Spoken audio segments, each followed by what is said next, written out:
Hello everyone, নমস্কার। চলে আসলাম তোমাদের সঙ্গে আরও একটা রান্নার ভিডিওর রেসিপি নিয়ে। তো আজ আমি বানিয়েছিলাম চিংড়ি মাছের মালাইকারি।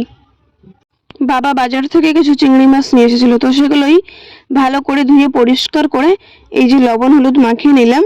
তারপরে মাখিয়ে নেওয়ার পরে রান্নাটা করব আজকে আমি কাঠের উনুন নেই।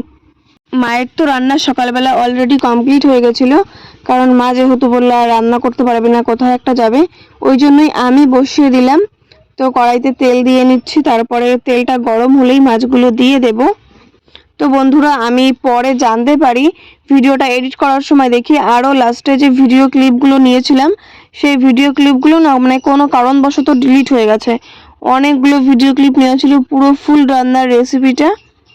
তো প্রচণ্ড খুবই খারাপ লাগছিল ওটা দেখার পরে, যে এত কষ্ট করে ভিডিওটা করলাম সেটা ডিলিট হয়ে গেছে। সেটা আমার নিজেরই দোষ আর কি।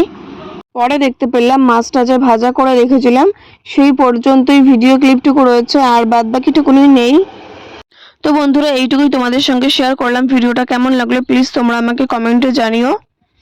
নেক্সট কোনোদিন তোমাদের সঙ্গে আমি শেয়ার করব কি করে আমি বাড়িতে নিজে চিংড়ি মাছের মালাইকারি বানাই। তো আবারও দেখা হচ্ছে পরে নতুন আরও একটা ভিডিও নিয়ে। টাটা।